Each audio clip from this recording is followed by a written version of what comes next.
was going to say, it is still morning. Good morning, everyone. Yes, I'm going to talk a little bit about some of the practical device behavior modeling work that we've been doing at NquiringMinds as part of the ManySecured project.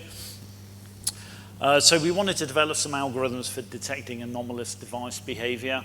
There's a huge amount of stuff you can do here. There's a huge amount of stuff you can look at. You can look at the times of day requests are made, the packet size, all kinds of stuff. We decided to focus on the destinations that requests are made to.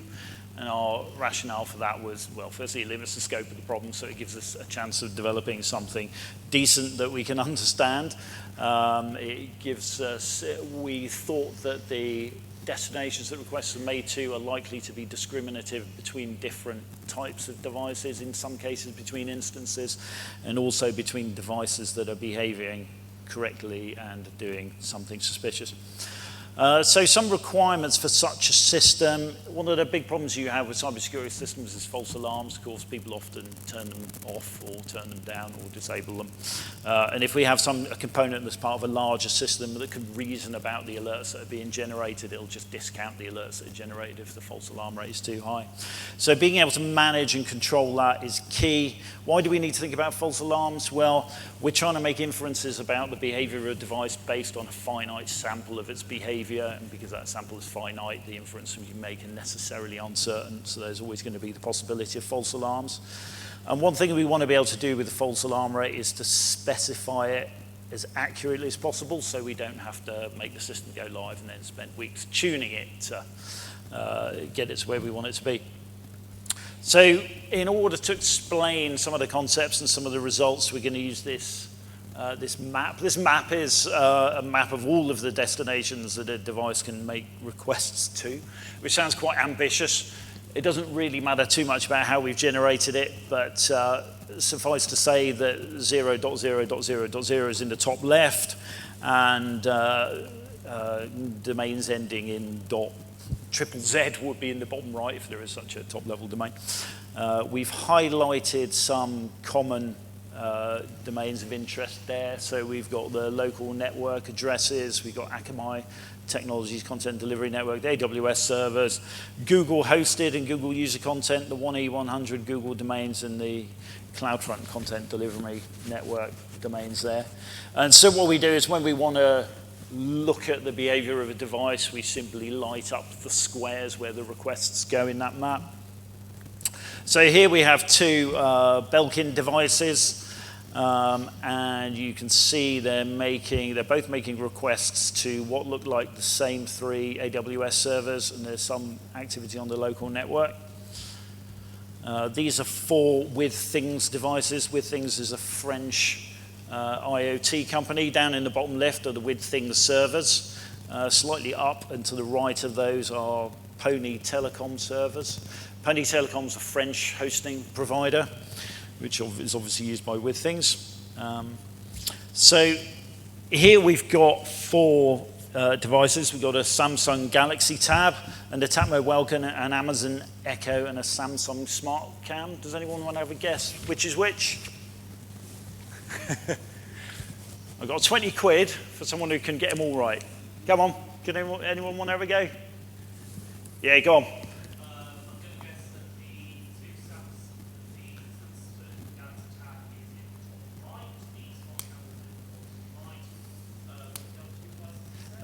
Amazon Echo, and then the Tatmo Welcome.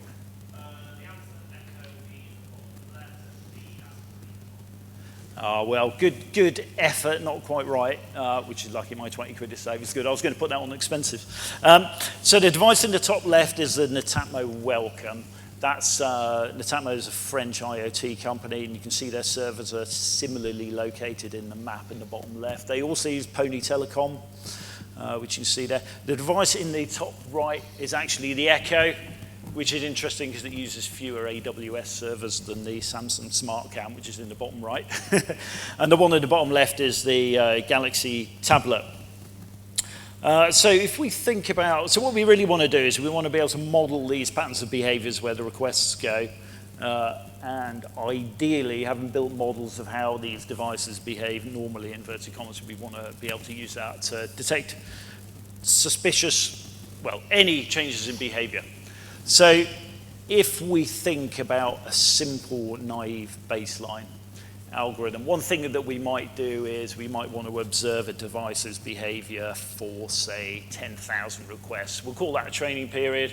We'll make a record of every destination that's requested during that period, and then we'll generate an alarm for every request outside the training period that goes to a new address. So, and we can control the sensitivity of that, he says, optimistically by adjusting the length of that training period. You know, maybe if we observe 1 million requests from that device and then only generate alarms if we see a new destination after that period of 1 million requests. So these results were actually generated from an implementation of that algorithm on the data set that was associated with the paper classifying IoT devices, which was published in about 2018. So we got 35 devices, a mix of laptops, smartphones, genuine IoT devices. And the orange line there represents the threshold we've set. So we're saying, look, we want, in the top left, we're saying we want 10% of requests to generate alarms, which is obviously insane. But I'm just interested to see the extent to which we can control the alarm rate with this simple algorithm. And you can probably see there that as we push our alarm rate threshold down, it makes a little bit of a difference to how many alarms get generated, but overall the algorithm is pretty terrible. And when we drop down to the one on the right there, where we want 1 in a million requests to generate alarms, we've still got some devices that are generating alarms for something like 1% of requests, which is pretty awful. So our simple baseline algorithm is self-evidently fairly terrible. So what can we do better? Well, one thing we're not doing is, during our training period, we're effectively assuming that we've seen all possible destinations that a device can request.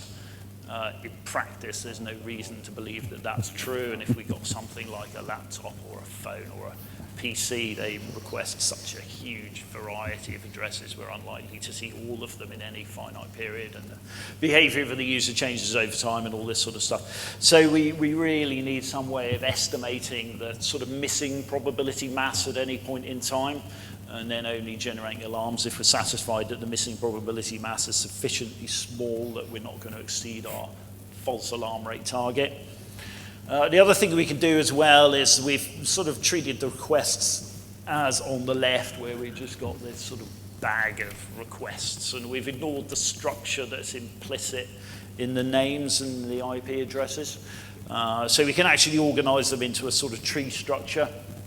And that, we might imagine that would be useful because the behavior of a device might be similar when it's hitting different AWS servers and different when it's active on the local network, for example. So this provides a convenient way for us to automatically segment the behavior.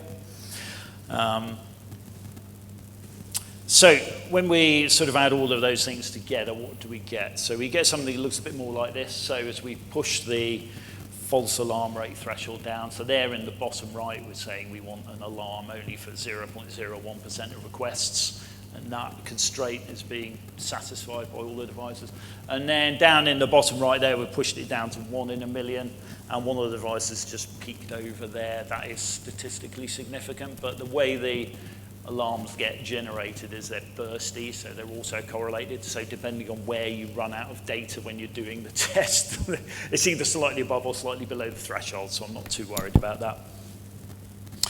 that. So can we get any insights into what the algorithm's actually doing? So one thing that we can do, so we've got this machine learning model in the background of how devices are behaving in terms of where the requests are going. Can we get any understanding of how it works and what sort of alarm policy it's actually implemented, I guess is the question. So here we have one device. This is a BlipCare blood pressure monitor.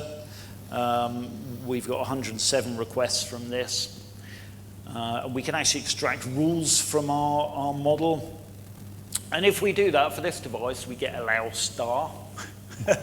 So this device is basically allowed to do anything, which sounds pretty useless. In any practical system, You would have external sources of information about what a device can and can't do, whether that's in the form of the D3 statements Nick talked about, or more general detectors for specific types of malicious behavior.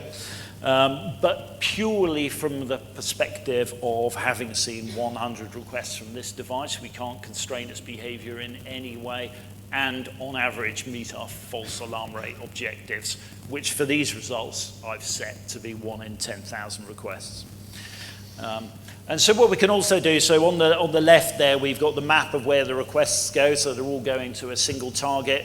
On the right I've coloured every possible block of destinations in the destination map according to whether the device is allowed to touch it or not. So all of these are pink because the device is allowed to do anything. So if you look at the Echo, so for the Echo we've actually got 500,000 requests. So when we extract the rules for that, we have this interesting hierarchical structure. So at the top level the device isn't allowed to do anything at all. And then within that we make exceptions. So we have a list of specific destinations that it is allowed to make requests to.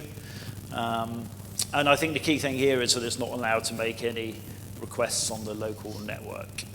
And it's not actually allowed to request any new destinations on the internet either. If it does so, then an alarm will be generated. And so again, on the right there, we can sort of color our destination map to show what the alarm policy is, and that looks the same as the historical behavior of the device, because the historical behavior has been sufficiently practical that the device has been locked down so it can only do what it has done historically.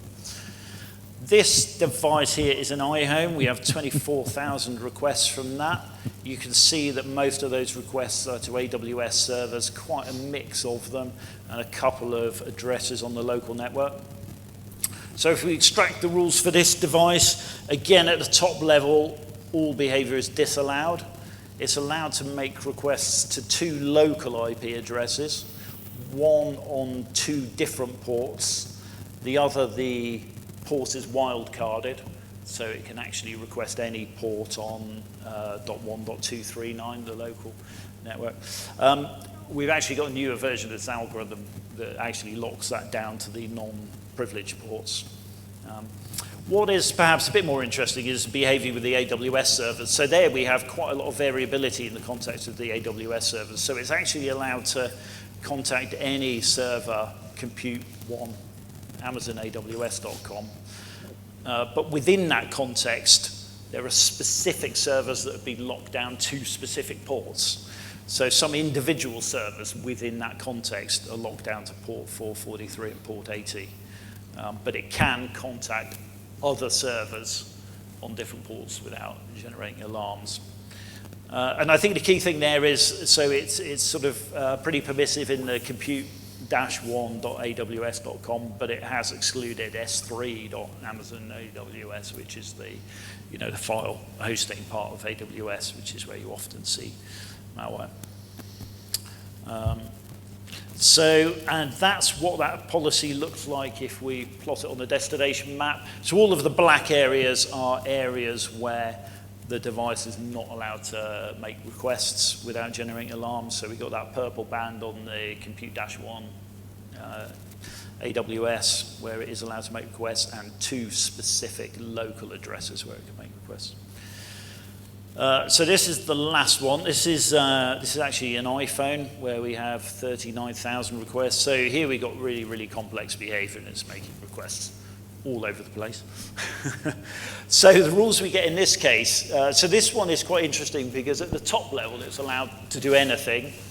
And then the next level in the hierarchy actually constrains behavior. So this is like the opposite of the other one, where all of the other devices were locked down at the top level, and then there were exceptions where behavior was allowed.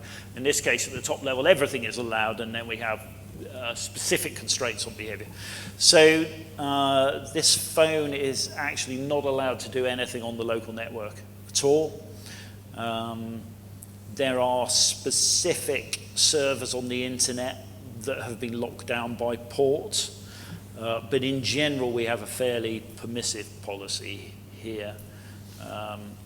So if we see what that looks like on the map, then we have this thing on the right. I'm not sure how well you can see the colors actually, but there are black bands there for the 10 dot IP addresses and the 192.168 IP addresses, so there's no local activity allowed. There's a couple of areas on the internet as well where it's devices restricted, but in general we've got a very permissive policy there. And we need to do that because we've had 40,000 requests, really, really complex behavior, and we want to meet our 1 in 10,000 request false alarm rate target. So I've talked about some of the destination-based anomaly detection work we've done as part of the ManySecured project. We've really been focused on controlling the false alarm rate so that people don't turn it off. We tried to come up with an approach where you could say specifically what false alarm rate you wanted in terms of false alarm rate probability, because that then avoids the need to do tuning. And it seems to work fairly well over the range of device types. So this is data from 2018. We've tested it on some internal data as well, and it seems to work. And it seems to work over quite a wide range of thresholds, 5 or 6 orders of magnitude. And we have reasonably interpretable results out there as well. So you can sort of see what the policy is in terms of when it will generate alarms and when it won't. So that's all from me.